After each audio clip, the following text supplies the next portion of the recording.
ان عدۃ الشہور عند اللہ الاثنا عشر شہرا فی کتاب اللہ۔ اللہ کی ذات نے قرآن میں ارشاد فرمایا کہ بے شک مہینوں کی گنتی اللہ کے حضور 12 ہے، اور یہ اللہ تبارک و تعالیٰ کی ذات نے قرآن میں ارشاد فرمایا۔ اب اس آیت کریمہ میں 12 مہینوں کا ذکر فرمایا، اور مالک ارض و سماوات نے سال کے اندر 12 مہینوں کی گنتی کو بیان فرمایا، اور یہ تقسیم کسی انسان کی نہیں بلکہ یہ تقسیم مالک ارض و سماوات نے خود ہی فرمائی۔ اور اسلامی سال کا دوسرا مہینہ ماہ صفر المظفر ہے، اور اس ماہ مقدس میں کثیر اولیاء کرام کے عرس مبارک ہوتے ہیں۔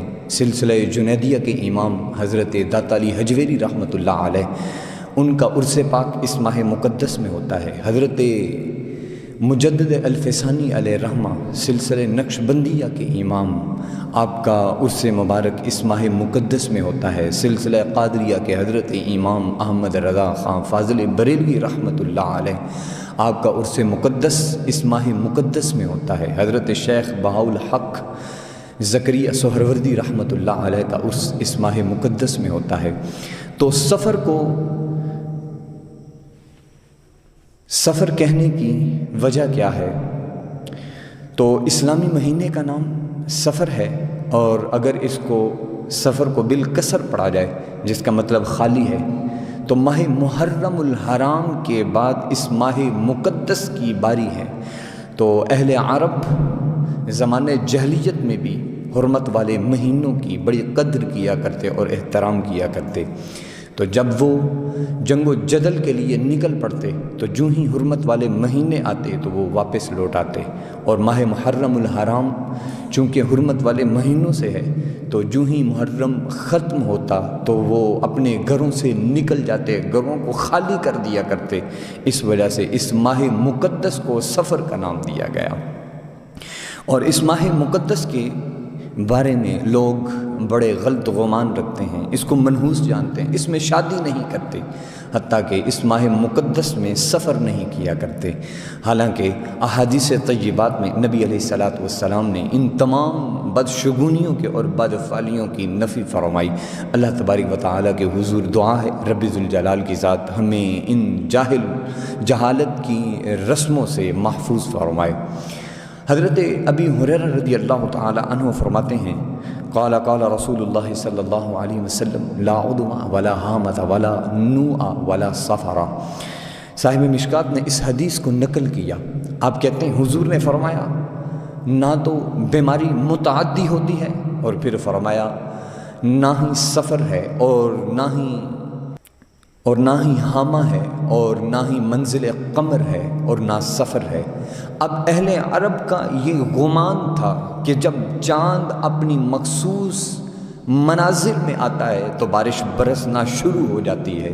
تو اللہ کے حبیب علیہ الصلاۃ والسلام نے اس بارے میں نفی فرمایا کہ جو کفار کا یہ عقیدہ ہے یہ غلط ہے، بلکہ پہلے بھی رب کے حکم سے بارش ہوتی تھی، اب بھی رب کے حکم سے بارش ہوتی ہے۔ یہ حضور جان رحمت علیہ الصلاۃ والسلام نے ارشاد فرمایا۔ حضرت ابو ہریرہ رضی اللہ تعالیٰ عنہ فرماتے ہیں قال رسول اللہ صلی اللہ علیہ وسلم لا عدوى ولا حامة ولا صفر فقال کہتے ہیں حضور علیہ الصلاۃ والسلام نے ارشاد فرمایا نہ تو عدوہ ہے، نہ سفر ہے، نہ حامہ ہے۔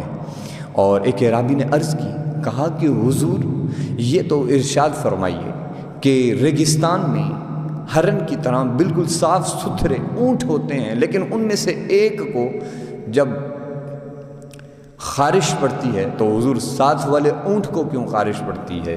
تو آقا دو جہاں سرور کونین صلی اللہ علیہ وسلم نے ارشاد فرمایا کہ صحابہ پہلے اونٹ کو خارش کس نے ڈالی؟ تو صحابہ فرماتے ہیں خاموش ہوگی، تو پہلے اونٹ کو جس رب نے خارش ڈالی وہی دوسرے کو ڈالنے والا ہے، تو لہذا بیماری متعدی نہیں ہوتی۔ اور اہل عرب کا یہ عقیدہ تھا کہ بیمار شخص کے پاس بیٹھنے سے بندے کو بیماری لاحق ہو جاتی ہے۔ حضور جان رحمت علیہ الصلاۃ والسلام نے اس کی نفی فرمائی۔ صاحب مشکات کہتے ہیں حضور نے ارشاد فرمایا، حضرت ابو ہریرہ رضی اللہ تعالی عنہ سے روایت ہے، حضور جان رحمت علیہ الصلاۃ والسلام نے فرمایا قال رسول اللہ صلی اللہ علیہ وسلم لا عدوہ ولا طیرۃ ولا حامہ ولا سفر وفر من المجذوم کما تفر من الاسد۔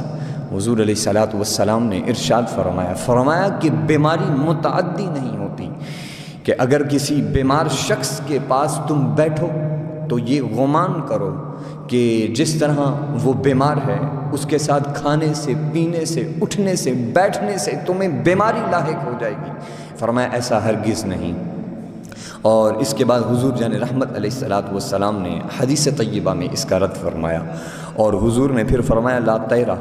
تو اہل عرب جب کسی کام کے قصد کا ارادہ کیا کرتے تو جب وہ گھر سے نکلتے تو رستے میں اگر پرندہ ہوتا یا ہرن ہوتا تو اب اس کو چھچکارا کرتے، اگر وہ داہنی طرف جاتا تو نیک فالی لیا کرتے، اور اگر وہ بائیں طرف جاتا تو بد فالی لیا کرتے، اور بدشگونی کی منع کرتے، اور جس کام کے لیے وہ نکلے ہوتے اس کو ترک کر دیا کرتے۔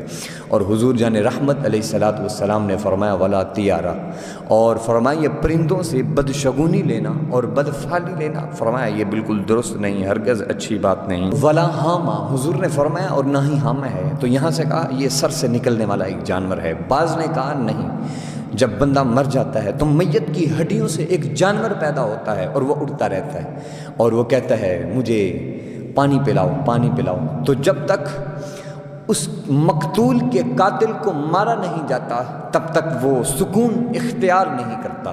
تو حضور علیہ الصلوۃ والسلام نے ارشاد فرمایا بالکل ایسی بات نہیں ہے، اور پھر فرمایا کہ اور بعض نے کہا حامہ سے مراد الو ہے، فرمایا جس گھر میں یہ بیٹھتا ہے وہ گھر ویرانہ ہو جاتا ہے۔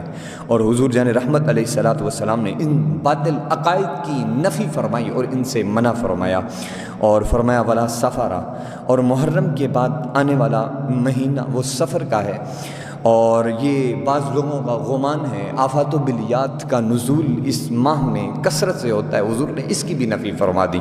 اور بعض کے نزدیک سفر ایک سام کا نام ہے جو انسان کے پیٹ میں پیدا ہوتا ہے اور بھوک کی وجہ سے انسان کو کاٹتا ہے اور بندے کو اذیت دیتا ہے، تو لہذا اسی وجہ سے حضور علیہ الصلوۃ والسلام نے فرمایا ولا سفرہ، اور حضور نے ان تمام باطل عقائد سے منع فرمایا اور ان کی نفی فرمائی۔ اور حضرت شیخ عبدالحق محدث دہلوی رحمۃ اللہ علیہ نے ما ثبت بالسنہ میں ان تمام اقوال کو بیان فرمایا۔ اور حضور علیہ الصلوۃ والسلام جب نیک فالی لیا کرتے بندوں کے ناموں سے اور نیک جگہوں سے نیک فالی لیا کرتے، اور یہ سنت رسول صلی اللہ علیہ وسلم بھی ہے، اور بدفعلی لینا یہ ایک جاہلانہ طرز ہے، اور حضور علیہ الصلوۃ والسلام نے اس سے منع فرمایا۔ حضرت عبداللہ بن مسعود رضی اللہ تعالیٰ عنہ سے روایت ہے، آپ فرماتے ہیں حضور علیہ الصلوۃ والسلام نے ارشاد فرمایا قال الطیرۃ شرک، حضور نے فرمایا یہ جو پرندوں سے بدفعلی لیتے ہیں یہ شرک ہے، حضور نے 3 مرتبہ ارشاد فرمایا۔ تو آج اگر دیکھا جائے تو ہمارے زمانے میں لوگ اکثر ایسی امور میں پھنسے ہوئے ہیں، اور ان کا یہ خیال ہوتا ہے کہ اگر فلاں چیز فلاں واقعے سے ہوئی تو ایسا ہوگا، حالانکہ نبی علیہ الصلوۃ والسلام نے ان تمام امور کی نفی فرمائی۔